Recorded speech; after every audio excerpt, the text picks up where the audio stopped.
I'm Naya, mom, boob nerd, board-certified lactation consultant, and lover of lipstick and curse words. I'm that weird Indian girl you knew in high school, all grown up. And I'm Alexis, mom, birth nerd, and therapist plus doula, encouraging parents to hold joy plus what the fuck is this mess simultaneously. Some people think I'm too much, but those aren't my people. And we are the Top Knot Squad. TKS is a tiny little podcast about motherhood in real life, the good, the bad, the ugly AF. Hosted by two women that are passionate about our beliefs and unafraid to speak our minds. Friends that wanted to create space for all that ish we are too scared to talk about. Are you ready to laugh, be vulnerable, and keep it real with us? Top knots are not required. If the Top Knot Squad content makes you laugh, nod in agreement, or makes you feel less alone, we'd love your support in the cost of producing this podcast. Visit patreon.com/topknotsquad to learn more about our budget-friendly sponsorship tiers and how you can help ensure that TKS has a future. Every little bit helps. On this episode of the Top Knot Squad, we will be tackling all things transitions. The transition to parenthood is hard enough, let alone when we navigate that on top of other life transitions and challenges. Today, we hope to dig deep and hear from each other on our own transitions and challenges in motherhood, what that felt like, the impact on us as women, our relationships, and more. Joining us for today's conversation are Jacqueline, Chandler, and Clary, 2/3 of the brains behind La Mama Care, a brand dedicated to curing postpartum kits for the new mom's 4th trimester. Jacqueline is a birth and postpartum doula in Austin, Texas. She is mama to 2 littles and has a special place in her heart for NICU parents, as her daughter spent 10 days in intensive care after she decided to make an arrival at 34 weeks gestation. Anne is the mama of twins and feels fortunate to have lots of help from her parents and sister who live nearby. This support network has been crucial for everyone's sanity and sleep and is something Anne hopes to create through La Mama Care services. Welcome. We're so glad to have you. Thank you. Thanks for having us. Can I just start this off by saying happy equal pay day? Oh, Yes. that's right. Yay. I didn't know that Something was to today. acknowledge. Oh, yeah. That's cool. Sure. Yeah, definitely something that we're all working hard to get for Get ourselves. paid, yeah. Exactly. Yeah. Well, I'm excited that y'all are here, and I really wanted to hear more about how La Mama Care came to be, how you became partners. Like, did you know each other previously? What's your story? Sure. Yeah. So after I gave birth to my twins about 2 years ago, May 2017, it's just something I thought of. A friend sent me a care package of just like basic postpartum needs that I didn't even know I needed until I'd given birth to my baby. So breast pads, food that I could just throw in my mouth, like earplugs, just a bunch of like tangible items that nobody told me about. And I knew Nikki and Jacqueline separately as friends, but just through different, points of my life. And I really valued, their own perspectives just on life and their own motherhood experience, but also, their professional experiences too. And so I reached out to both of them just to tell them about, what I thought La Mama Care could be and wanting them to join me. Yeah, that's awesome. Yeah, and I was Anne's doula. Yeah. Which was super cool. She went from coworker to doula. That's right. Yeah, because Anne and I used to work together at the University of Texas. And then come to find out, like, the 3 of us used to work at a study abroad company together here in Austin. So it was not, I mean, we all didn't work there at the same time. So all of a sudden we just found kind of all these connections once we started like talking to each other and kind of when the concept of La Mama Care was kind of coming about. And so I know that Nikki couldn't be here today, but can we talk a little bit about her too? Sure. Yeah. Can we talk, like, can you tell us about her family and And I'll tell you, what I know. I feel like she's the best spokesperson. I know. Putting you guys on the spot. Yeah, I met Nikki in 2007 in Garmisch-Partenkirchen, Germany. So we were both living and working at a hotel there. And she's from Canyon, Texas, so Panhandle.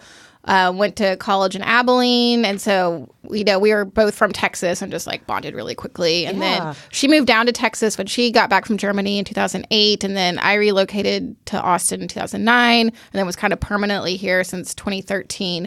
And so Nikki and I, we've just known each other through different parts of our life. She's kind of the person that put my husband and I together.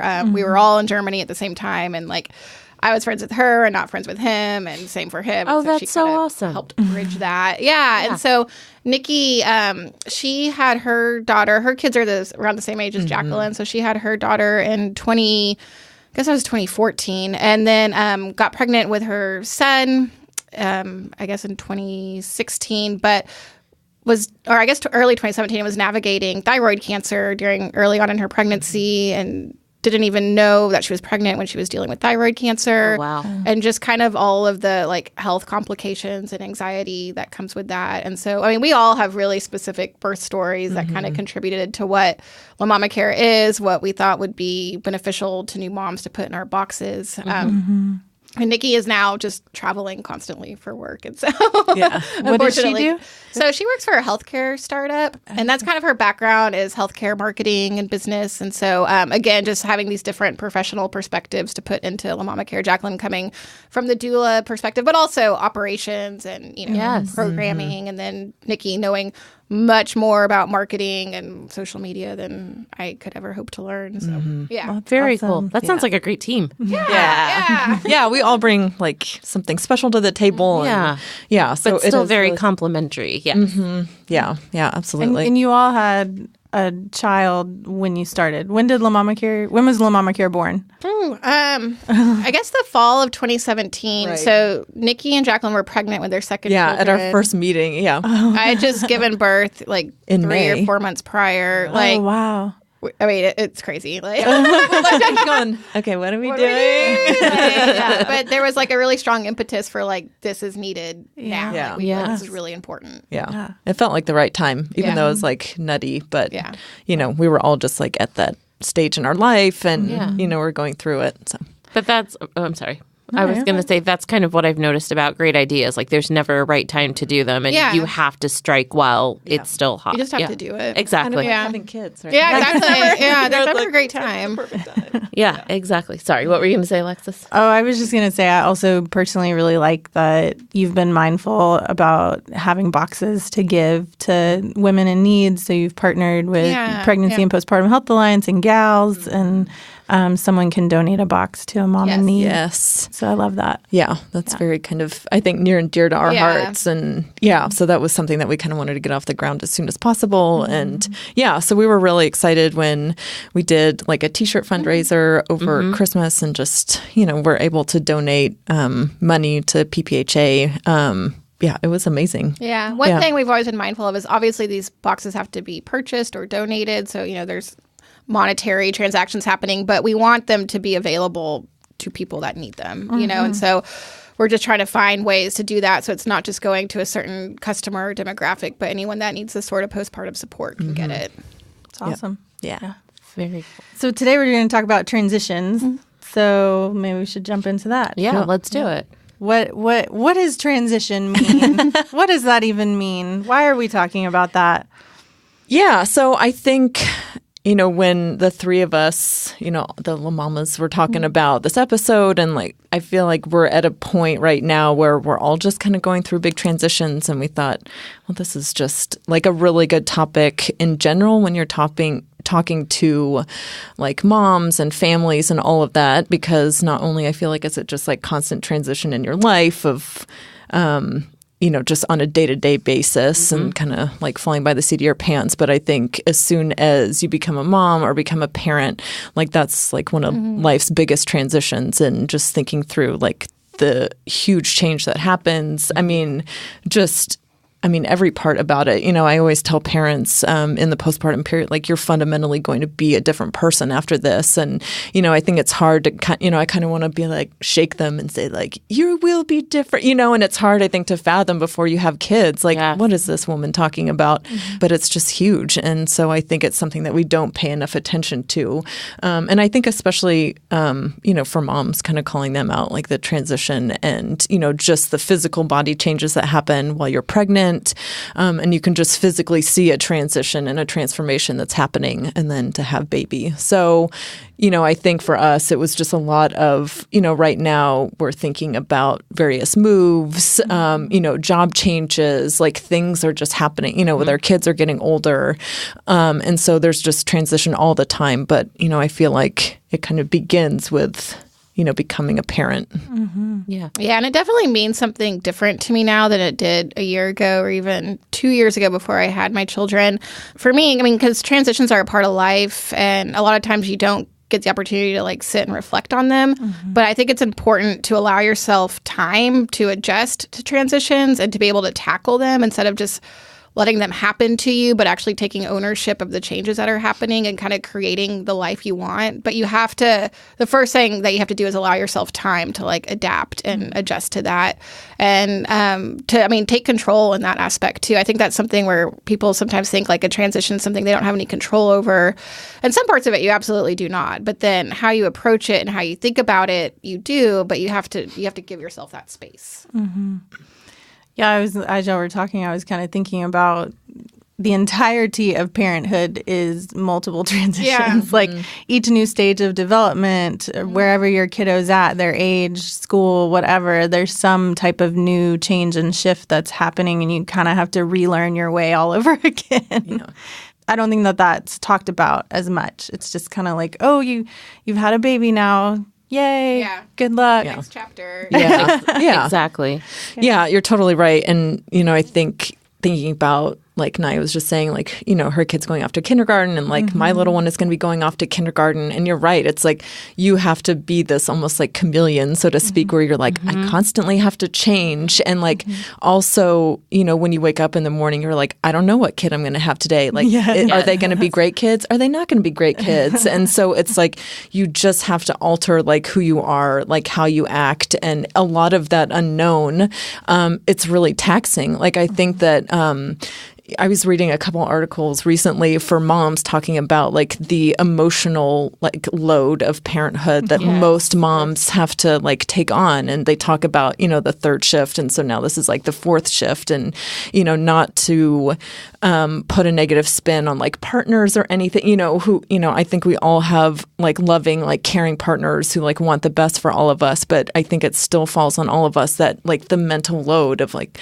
running the house and like doing all those things, that it's just this constant thing in the background. And so it's ingrained. It is. Exactly. A message we learned early on. Yeah. And I think too that, the men in our lives also look at us as the expert with the kids. It's like, okay, well, you were the one that grew them. Like you're the one that is closest to them. And so it's like always that, deferring to us as the experts. And like, I think it can become so exhausting to just, it's like that hypervigilance all the time. Yes. And it can just wear on you, I think, day after day. And so, when we then pile on these additional kind of transitions of something like a move or like switching a job, and it just keeps adding those layers of like, okay, and dealing with kids when all that happens. And my husband and I say like, I'm so tired of adulting, like, can we just stop adulting for like a day or two? Yes. You can't. Yeah. I didn't sign up for all this. Yeah, right, exactly. Sure. Yeah. I was, the first time we ever had to buy an appliance, I was like extremely angry that nobody told me that was a part of this gig. Yeah. Like I was like, what? I know. We were going through, what was it? We were going through plumbers, and my husband's like, well, what do you think of this guy? I'm like, I don't know anything about plumbing. Yes. I don't know. Yeah. Exactly. Exactly. I don't want to make the wrong decision, especially. Yeah. Yes. Yeah. Speaking of kindergarten, my son is in kinder this year, which it's almost over. That's insane. Like May's going to be here. But that was a huge change for me. Like he was always my like laid back, super sweet, gentle, like his personality was just, huggable, which is very opposite for my daughter. But kinder has been a super challenge, and he is very vocal and like he's just got more of a voice, and like he's defiant, and I don't know, he's clearly navigating something with this new stage. And when I've been asking around, apparently there's a thing about kindergarten. I don't know if you experienced that with Ethan, but no, but we did in like first and second grade. Yeah. So maybe it was just delayed with him. I don't know. More than one kinder mom was like, oh yeah, kindergarten came and it was so hard. So I I don't know. So nervous. Well, I think a big part of that might just be the peer influence, and now we as parents are replaced as the primary influence by their peers, and they want to make friends and they want to be social and be liked, and so I think some of that maybe it's a struggle that they're going through that they can't vocalize quite yet about trying to not obey their parents, but do what their parents want them to, but still be liked by friends. I don't know. I personally, just with my own, both of my kids, really, I found that the peer influence starts really young. And once you put them in school or really anything, once they're maybe above age 2 or so, then you've you're very slowly letting go of those reins. I think he's also just exhausted. The workload of it is a long ass day for kids. Yeah. I couldn't do it, and I'm a grown up. Yeah. So, but anyways, you made me think of that when you mentioned kindergarten. Yeah. I was hoping the peer influence wouldn't start until I know junior high or high school. I thought I had a couple more years. Yes. Yeah. No, I'm with you. That makes me sad. So I know that we've been discussing kind of a little bit about the change that happens when you become a parent, but I think it's also important, and Jacqueline, you kind of touched on it a little bit, is that transition happens throughout life and throughout motherhood. So now we're done having babies, to and through for us, and now I'm getting to that part where I'm like, oh shit, I'm out of the baby years. I can't parent with my boobs anymore. We're not ruled by diapers and naps, which is kind of awesome, but I'm like, I feel like just as I was getting the footing in motherhood, everything changed, and we're done having children. That's no longer an option. And so now I have to adjust to this new role as like a mom of slightly older children, but they're still little and still needy. So whatever you want to call that. And so that for me has been kind of a trip to wrap my mind around and figure out, okay, well, how do I parent when they're old enough to talk back and old enough to have preferences and old enough to do all of that stuff. And it's not just, oh, the baby's crying, put the boob in his mouth and it's fine. Yeah. All of that. So, but like I said, is that how that works? You just put the boob in the mouth and it's fine? That's why I... It's like having a husband. So what do you do for a living now? I jokingly call it parenting with my boobs. And once we weaned, I was like, shit, I have to actually figure this stuff out. But yeah, as a lactation consultant, I even say that to clients and they're like, I don't get it. I'm like, oh, you will. Yeah. Just wait. You will. But no, just kind of to that point is that there's always going to be changes. And I know that once my oldest, enters middle school, which is, believe it or not, on the horizon, it's not that far away.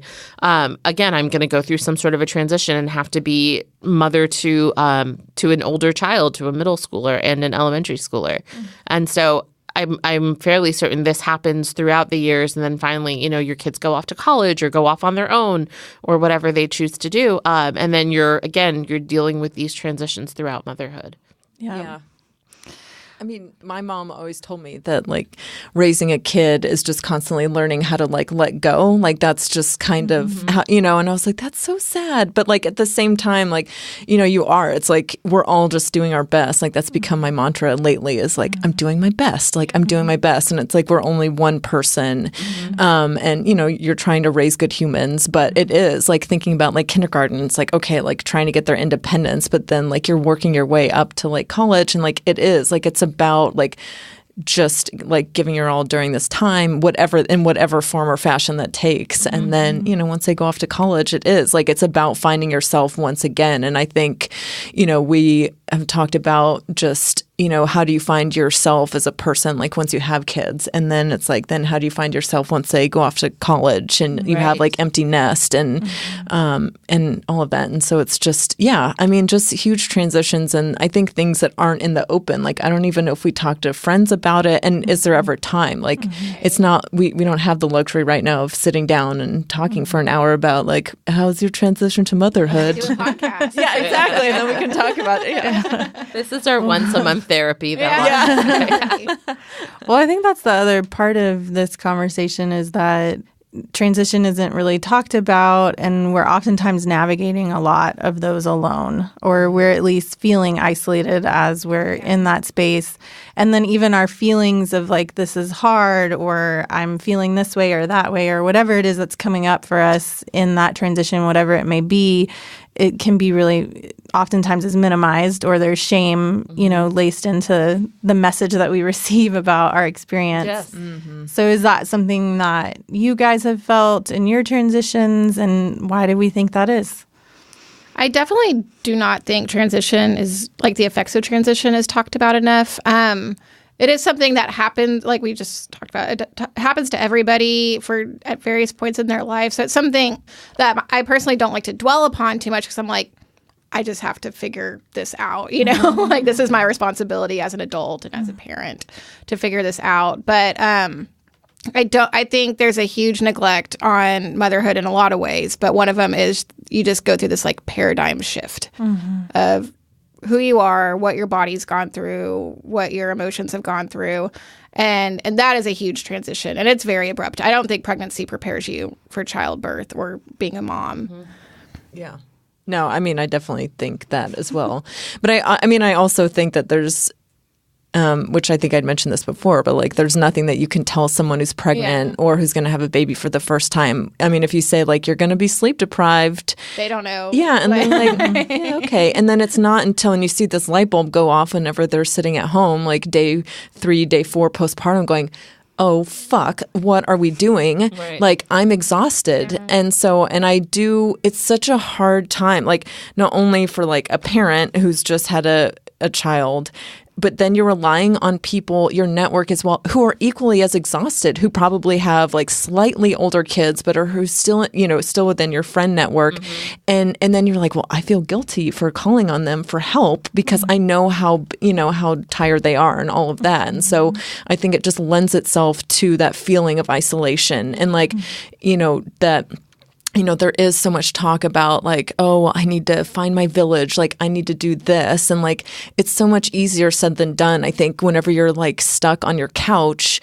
And especially, when we talk about like postpartum mood disorders, like as a mom, like, is she able to just like get up and get out of the house? And like, whenever you are a year plus postpartum, like, I think it's like, I don't know, sometimes it's easier to say that to new mom. I don't know. Like there's this level of like understanding, but I think it just lends itself to that isolation that is like parenthood. Yes. I feel like we've gone off into tangent and not what you originally had asked, but I don't think you can go off on a tangent. Yeah. It's all related. Yeah. But I mean, to kind of answer the questions, I don't know how we shine a better light on transitions. I think it has to be really like topic specific. So like the transition to motherhood, like that's the one little piece of transitions that I think we're trying to help with and talk about. And like even in our kits, just providing things that, again, no one tells you might need after you've given birth, one way or another. Yeah. One thing I really liked about your postpartum kits is that it comes with a notebook and a pen. And it's not,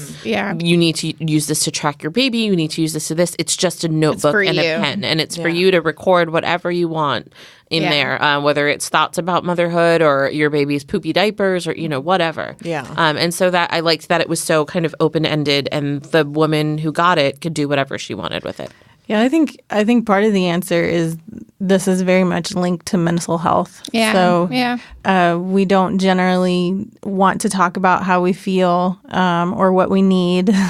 And the cultural message that we receive is that you're just supposed to pull your bootstraps up and keep going and not talk about how you feel. You don't have time for that. I don't have time to listen to you, and you just got to figure it out. So I think that is extremely minimized.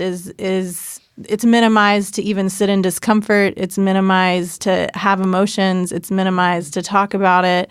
So I think it's all linked to mental health, is we don't want to talk about that part of it. So we're just in forward motion. And I think there's a double standard there. I think I can go down this path a little bit. I think if dads, talked about their emotions more, they'd be applauded for it. But if as women we talk about it more, we're unstable. Hysterical feeling. And mother. Yeah, exactly. Yeah, and I think sometimes we just don't have like the words to talk about it either. And I think when talking to like a pregnant mom or something and to say like, yeah, you're going to have this baby, but you are also going to be recovering from a birth. Like no matter what what type of birth you have. And it's like, you just like, you can't do those things and you can't push it. And you're totally right. Like, we just, as a culture, are told like, okay, yeah, you need to, get up like a week later and you need to do all these things. And I think for me, like when I had my son, I was able to go home and, day 3 and like kind of hang out and like I could rest. But then with my daughter, like with her in the NICU, like I had her and then I was in my postpartum room and then was up into the NICU, like walking there within an hour. And so I think for me, like it just gave me a totally different perspective on like NICU parents and especially moms and like what they have to go through. And like we all talk about like, oh, that first bowel movement, and like every mom is totally freaked out by that. And they're like, I don't want to poop, like it's going to freak me out. But like, think about like a NICU mom who's like, my first poop is going to be in a hospital bathroom and like, oh dear God, like please help me. That I mean, it's just one of the worst things that like people just don't think about. It's like all these different experiences of moms, like no matter what like your birth story is. And so it's I don't know. I think that there is sometimes like a lack of compassion for new moms. And also I think it's being able and like finding your own voice to ask for what you need. And like, that's also not something that we're taught either. Like people come over to see the baby and then they just don't want to hear from you. And so, going back to like why we included that pad of paper and a pen, like, I was like, I have to write down a notebook. Oh, I'm sorry. Our lovely notebook. Sorry. Thank you, Anne. We included it because I think partly because we all wanted to write down our birth story. That was kind of the like impetus for like including it. Was like this voracious need to like write down every detail of what happened. And that's also, I know that it's popping up more, I think, in Austin of like actual like groups like getting together, writing out your birth story, like, illustrating it, like doing whatever, because we are also taught to kind of like hush that as well. Like no one comes over and be like, I really want you to tell me about your birth story. Like it's really important. And so we just sit, like there's so much birth trauma and all of that. And I oftentimes tell my clients too, if we're going to have some narrative around your birth story, I want you to also talk about how you feel, like not just physically, what were the steps that happened, but how were you treated? How did you feel? How did this whole transformation, because for me, it like cracked me wide open. So that part, I think even too, if someone does have an opportunity to share, like even friends that are coming over and they're like, tell us what happened, they're looking for a certain type of story. Right. Absolutely. Yes. They want a happy story. Yeah, exactly. And I think that's terrible and needs to change. So I even make a point of that when I see my friends. Like I don't ask that. I'm like, I really want to know how you're feeling right now. What has this been like? So let's talk a little bit about expectations of motherhood. I feel like I know the answer to this, but did your expectations of motherhood match the reality? No. Exactly what I thought you'd say. Yeah. They did not. No. I mean, motherhood is I tell my husband, it's like literally the hardest thing I've ever done my whole life. I mean, it is. It's like bar none, like anything I've gone through up until this point. It's just it's so different and so hard on so many different levels. To like unconditionally love someone and absolutely hate them at the same time is like such a weird thing where you're like, I want to wring his neck, but I just love him so much.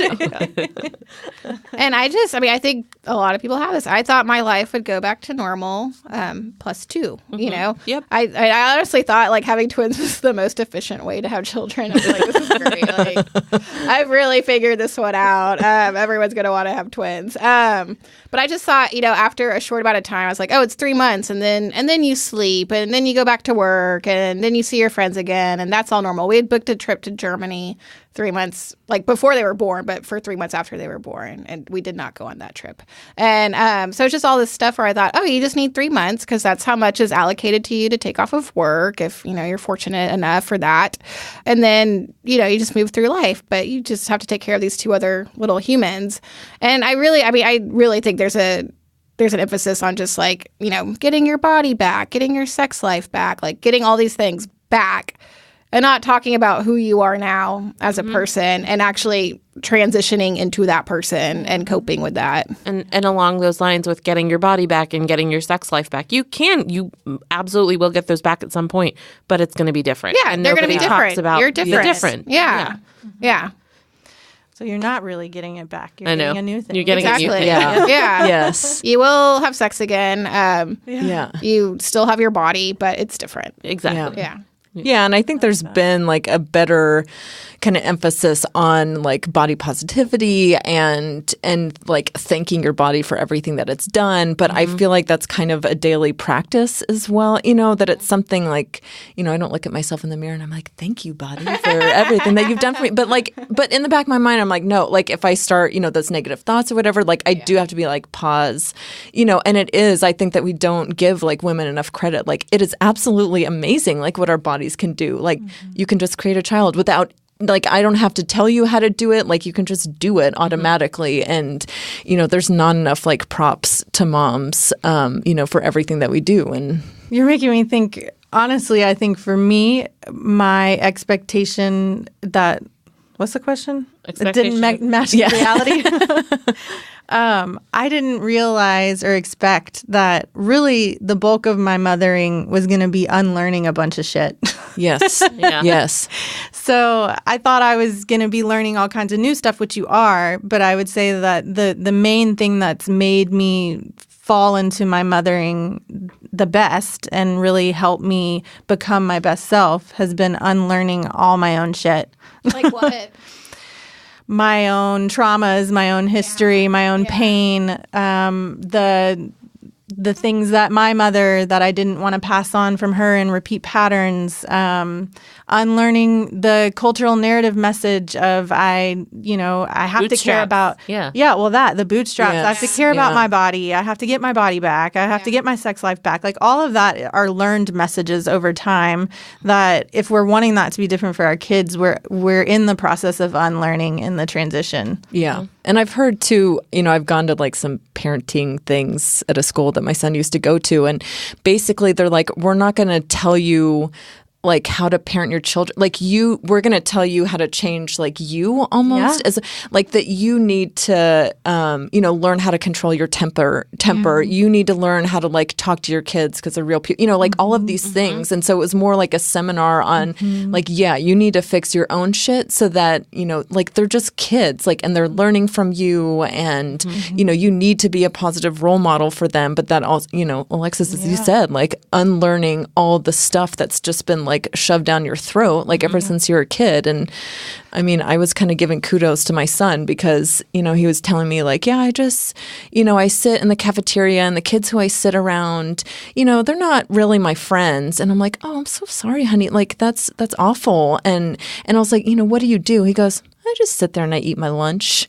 And I'm like, that's amazing. And I'm like, as an adult, like I would sit there stewing going like, oh, I don't like that person. Like they're probably thinking these things about me. But like, it is so much of us projecting like our own stuff onto our kids. Yeah. We're like, he just doesn't give a shit. And he's like, I don't like these people, and I'm just going to sit there and eat my lunch for half an hour. And I'm like, well, damn, like that's amazing, and he just lets it roll off. And so, these learned behaviors that then we become the lovely humans that we are today. You know? Yeah. One of my favorite books is Parenting from the Inside Out by Dan Siegel. And it's exactly all of that. Like learning how to parent is learning how to parent yourself. Really. Yeah. And so I wanted to, so you touched on something again, Jacqueline, about we were talking about body positivity and how to just kind of redirect those negative self-thoughts that we may have sometimes. And so that made me think about the topic of self-care. And that's become like this hot buzzword lately. And honestly, I'm kind of fucking nauseated when I hear the word self-care because it's not, trips to the spa and girls' trips away for the weekend. For most women, that's not a reality. And so can we talk a little bit about self-care and possibly cutting through some of the bullshit around this topic? Because there is a lot of bullshit to cut through. Yeah. So, I mean, full disclosure, we do like a self-care Sunday post. I mean, it is a hot topic and a trend word. And, it means different things to different people. If rolling some rose quartz on your face makes you feel good about yourself, then do that. Right. For me, like, especially after having babies, there was a lot of like rebuilding, but it was setting boundaries. And we talk about, like, a lot of our self-care Sunday posts are like, don't do this, don't do Yes, exactly. Like, you can say no. I saw that one instead of saying, like, go do these things. I feel like we're, like, kind of negative. But, I mean, that's just because for me, it starts with setting boundaries. And a lot of those boundaries are totally ignored and broken down after you have a baby. And I feel like people and messages just totally walk all over you. And so to start, I mean, it just talks, going back to, like, the thing about transition, about creating the space for yourself to, like, understand the transitions that you're going through and adapt to that. The only way you're going to get space is if you set boundaries. And so a lot of, like, the self-care we focus on is just, like, putting up stop signs and saying, no, this is not what I'm going to do right now. I don't hate self-care. I hate the message that we receive around it, and I want us to take the word back. Yeah. Like, I want us to redefine it and take back what it really is and what we mean by that. And I feel for some women especially, it's like more pressure of like, this is another thing I have to do and I'm not doing it well. Right. Yeah.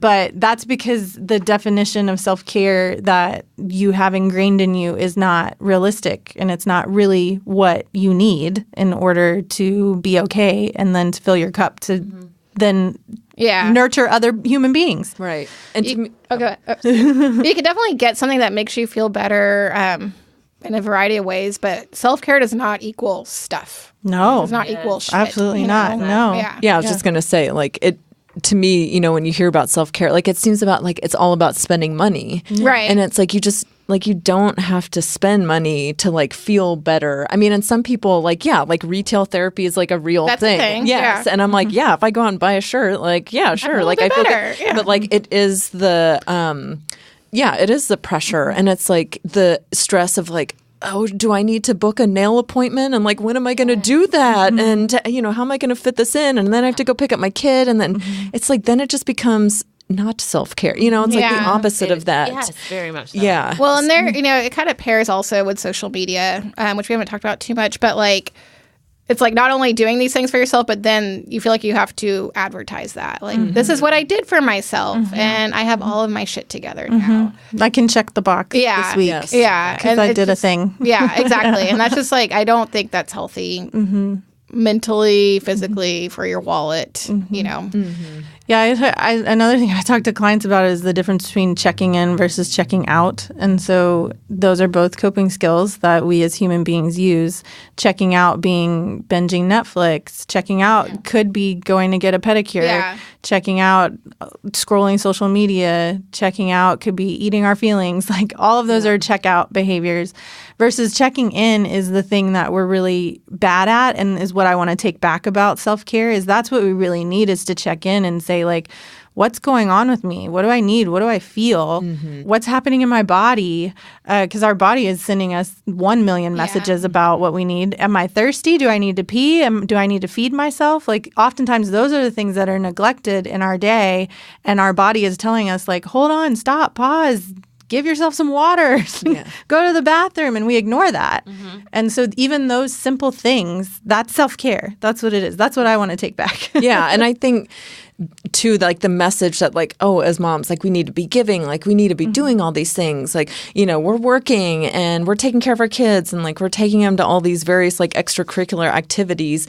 And so, like, in some respects, like, even telling someone, like, check in with yourself seems almost selfish, where you could see a mom being like, that just doesn't feel right. Like, you mean asking myself, like, what do I need?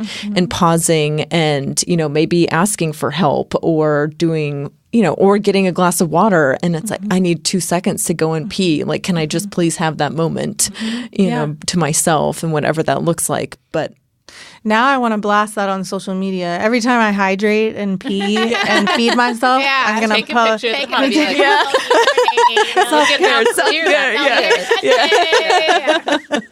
But no, something. So I went to see a therapist postpartum for postpartum anxiety after my second, and something that she told me that has resonated with me to this day is that self-care should be incremental and not monumental. So it doesn't have to be these grand acts of nail salon, massage, yoga class, retreat, all of that. It can be something as small as like what you guys were saying.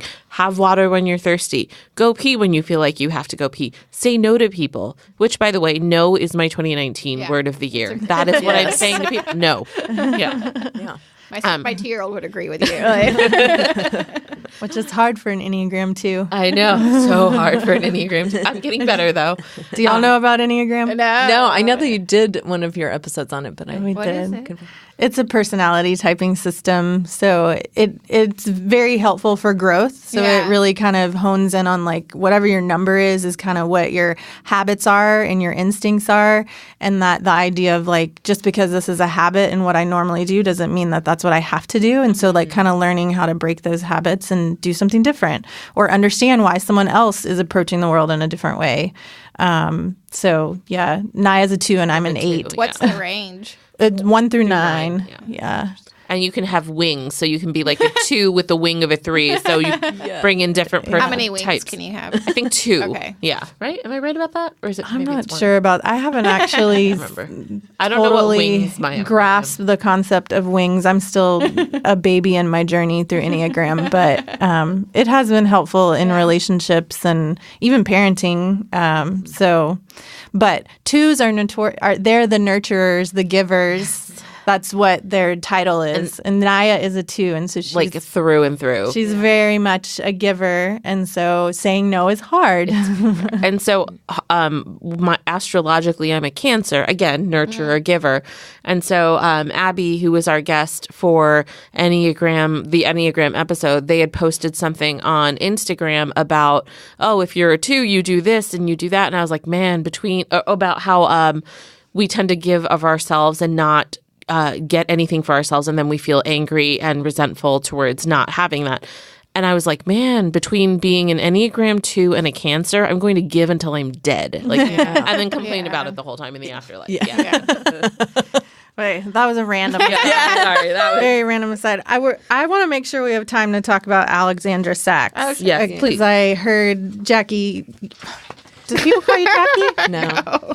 Oh, Sorry. Not unless you're my college study abroad counselor. No. Jacqueline. Only You when she's haven't- being a little sassy do we call her Jackie. Cut your shit out, Jackie. I'm sorry, Jacqueline. You mentioned that you knew about Alexandra Sachs and you like send this information to your clients. So do you want to tell us about who she is? No. I'm sorry. So I'll tell very briefly. Yeah. who I don't she know about her. I mean, I know about like the talk, like She the does TED Talk. Yes, Yeah. exactly. Okay, I mean, okay. yes. Well, I don't know a ton about her either. I actually learned about her from a client, which I learned so much from my clients all the time. And so when I discovered this, I was really thrilled. But she's a reproductive psychiatrist, and she is on this mission to like give the transition to motherhood a name. So she's like, there's a hashtag. If you go on Instagram, you can follow the hashtag matrescence. Am I saying it right? I always called it matrescence, but maybe it's no, I think matrescence. I've always said it matrescence. Yeah. Okay. I've only seen it written. I've never heard it said. Basically, Whatever like, it is. Basically like adolescence, but Yeah. Yeah. maternal. Matrescence. That makes sense. Yeah. Yeah. And the idea of like, we as a culture, we accept that adolescence is this transition that's going to come with some of these hard changes and feelings and emotions and hormonal shifts. But for motherhood, that doesn't really exist. We don't give it a name. And so if a mom is struggling, we automatically jump to this means you have a PMAD, a perinatal mood or anxiety disorder, versus no, maybe you're just having a hard time through this transition and you don't actually have a mood disorder. You're just processing. Yeah. So she talks about that, like how she had clients coming in who didn't meet the criteria for certain mood disorders, and she would tell them that, and then they're like, okay, well now what do I do? Like, but this is still hard. Like I'm still struggling. Yeah. So Yeah, I mean, I do. Like, I think it's a real thing. Like, it's nice to have something, to name it, and this big transition into motherhood. And, and when I think about like a kid going through adolescence, like who is there to nurture like this kid? Like who is there? And it's like the parents, like the mom, the dad, or partner. And And so it's like you always, you have someone there to kind of like catch you when you fall, so to speak. But Teachers. Yeah. Like there is that support network. And so I think as, when, a woman becomes like a mom or like a person becomes a parent, it's, where are those people? And, I was like, motherhood brings up a lot about, we were talking your own upbringing, like you think about your parents a lot, how were they as parents? Like, it's crazy to me thinking like I'm having an 18-year-old babysitter come over for my kids. Like she's looking at us like I was, it's like this weird, like full circle kind of moment. And I think, that where is that support, for moms and maybe it's not from your own mother or whatever, and then thinking about like, okay, in that postpartum, like in that big transition period, like who are your people who you can rely on? Like, do you start setting that up in advance? Because, you might have someone come over to your house who's super stressful and like keep those people out. Like, and if that's your parents, like you don't need that extra level of stress in your life. And especially when you've just gone through this huge transition. And so I think that, really pinpointing in your life, like who are the nurturers? Like who are those people who I can trust?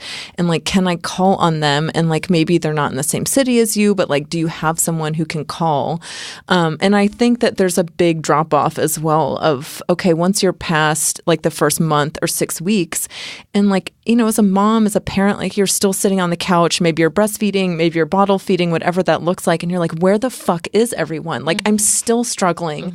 And like, just because like a month has passed and like everyone is like, oh, I'm sure that person is totally fine. And I think with subsequent children as well, like that also happens even more because it's like, well, this woman has her shit together and she already knows what she's doing. And you're like, like I have my 2-year-old, I know, and like my 3-year-old is like running around and like I'm juggling even more. I was about to say that. Like, I thought that not at a month. I thought that at 9 months, 10 months, 2 years. Well, exactly. We don't think about like the postpartum period being like the entire year. Yeah. Like after, and so thinking about like PMAT, like postpartum mood and anxiety disorders that like, okay, maybe we need to be screening like a lot longer as well because like just because like a mom is newly postpartum, like she's in like deep shit basically and like just going like day by day. And so really kind of pinpointing later on, like at 8 months or something, where all of a sudden she's out of the fog going, what the hell just happened? And then I feel like sometimes that's when the deeper it just, like that's when you kind of come out and you're like, okay, I'm ready to talk about this. Like, and I need to talk about it. But, going back to the whole adolescence thing, like it is like you need to find your people. And like I was so resistant to that, I think, for a really long time of, the whole like building your village. And I was like, that's bullshit. And I think it was, I don't know. I mean, I just thought it was kind of crap. But yes and no to that. It's like you need a support network, but like you can't, especially if it's other moms, like these people aren't always available. So it's like you just have to like, because if you're really building a support network, you also have to give support, and that's the other thing. It's like we all just need a lot. So when are you able to also give that? Like we have a friend who's about to give birth, and I feel like for the first time in 2 years, I have like some time and emotional bandwidth to give something back. But that's the first time this has happened in 2 years. And the emotional bandwidth part is so important because most of the time I didn't feel like I had the emotional bandwidth to support anybody with anything until my oldest was about 2. Yeah. Or I'm sorry, my youngest was about 2. Yeah. And even then, some days it's sketchy. And I'm like, how am I going to support these clients today? But And go ahead. No, go ahead, Alexis. Oh, I was just going to say the hard part about that, too, about a village is it is kind of bullshit in our culture because we don't have proximity to our advantage. Right, we don't live in a village. So that is kind of bullshit. It's hard to do because it only really works if you have that proximity. Yeah. And a virtual village, I do think is bullshit because that's just a huge filter on like, this is what my life appears to be. And it's not accurate. Yeah. But I was going to say, like, talking about, Alexander Sachs and just having, labels for these things, I think is good. It's good to recognize. But, and as, we're kind of differentiating between postpartum depression, postpartum anxiety. But there also has to be this understanding that these things evolve. Like, you may be in one stage of that. And then, especially if you're not getting the attention, it can evolve into something else. Like, I know for myself, when I had my children, like, I just felt like my mind exploded into 1,000 pieces upon their arrival. And ever since then, I've been picking those pieces back up and putting them into like a new shape and form. But like, it's a totally different me, different person, different way that I approach things, that I deal with transitions. And so it's good that we're recognizing it, but we still need to do more about actually addressing it and understanding that it evolves as a mom evolves in her motherhood too. I love that. If you could go back and tell your pre-child self something, what would you tell them? What would you tell her? Jackie? No, I'm going to let you start with this one. I mean, there's a lot. I think something we talked about at the beginning, and you do hear this, but you don't know it. It's just like everything's going to be different. You're going to be different. Your partner's going to be different. The way you like perceive your own space that you live in is going to be different.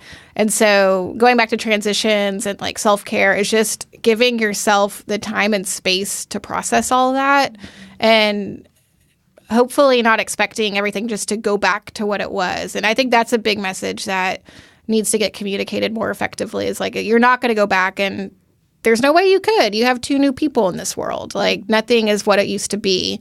And that's just something I did not think it would take this much time, or I would need to like really reorient myself this much. Yeah, I think for me, I can get bogged down in the details and like focus on a lot of the negative things of like, talking about like, this is the hardest thing in my life. And I'm just totally overwhelmed. And I think it is important to acknowledge all of those things. But I think also understanding that, that this time, it doesn't last forever. Yeah. And I remember getting really pissed off, and my mom kept telling me with my first child, and she's like, I promise, honey, it'll just get so much better. And I was like, Mom, like, that's not helping me right now. And like, it wasn't, but I think knowing like it absolutely will get better. Like, your child is getting older every day, is growing every day. And I'm reading a Brene Brown book right now, and she's talking about how like joy is like the ultimate feeling, or like vulnerability, basically. And like, you don't think about that. And so I'm like trying to focus on just like sitting in like, I'm really happy right now. Like it's just a weird sensation and not something that I feel like I've ever really been used to. And like, it is really uncomfortable because we always think like, I'm really happy, but oh my gosh, what if my kid gets the flu? Right. And then you think like worst case scenario. And so like dialing that back and being like, I'm going to sit in my joy, like as uncomfortable as it is. And it is like, it's such shit, I think, whenever you're a new parent, because you are in the thick of it. But I feel like once you get like every day, you're just getting closer and closer. Like things will get easier. They'll get different. I shouldn't say easier. They just get different. Like there's a new set of challenges. But I think for me, just saying like, really listen to me, like it will get better, and really like just sit in the joy that happens, because like kids, I mean, they are amazing. You're like, this is like my little person, and we don't, sit back and like sit with that and like the vulnerability that comes with that, and to really kind of like enjoy it, like just enjoy this time in your life. Love Brene. First book I read. But to not go out on too positive a note, because I feel like we would not be doing our job. It's just, but if you're not feeling joy, like knowing that and recognizing it, and like figuring out, like not figuring out on your own, but just knowing that like you can get to a happier place, but there needs to be resources available. There needs to be conversations happening. Like, again, reaching this point should not be done in like total isolation. And if you're not getting there, joy means different things to different people. But if you're not happy, like we need to do more to like make that easier for moms. Mm-hmm. Yeah, I agree. I agree with that so much. What about you, Naya? I would probably tell myself that it's okay not to enjoy every minute of it, because there's huge parts of motherhood that just suck. They just suck. There's no other way around them. And so all of those, very well-meaning relatives that were like, oh, enjoy any minute. Fuck you. You're not here at 3 a.m. when the baby is screaming and I can't get him to latch. Would you like to be? I know. Yeah. I was like, that would be awesome. But it's okay not to enjoy every minute. Some parts of motherhood are hard and suck. But just to kind of go back to what you were saying, it's going to be over, and you're going to move on to a different part, and it will be different. It may not be happy. It may not be sad. It'll just be different. Yeah. No. Mm-hmm. What about you? Well, this isn't what I was going to say initially, but I will share this too, is I always like to say it can be both. So we can feel joy and also this is stupid and this sucks and I'm angry or whatever. Like it doesn't have to be one or the other. That can all mingle. Yeah.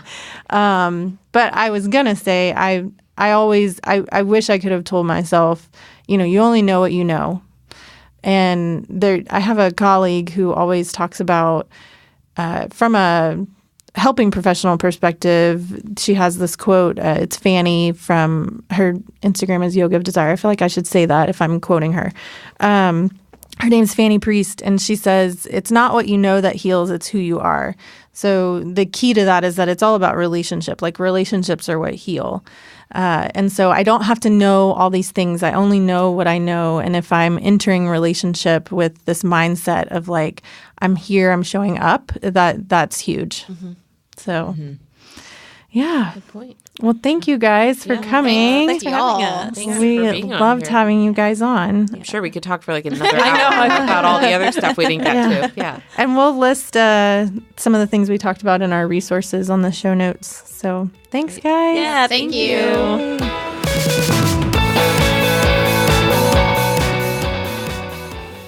At La Mama Care, we believe all moms are superheroes, but we also know that even superheroes need support. That's where we come in. La Mama Care was created by 3 moms looking for nourishing items and resources all in one place to ease the transition after baby's arrival. After searching to no avail, La Mama Care was born. Each kit has been curated for moms no matter the birth or feeding journey. Buy one as a gift for your partner, your sister, your coworker, or even just for yourself, because damn, you deserve it, mama. Check us out at lamamacare.com and on Instagram and Facebook.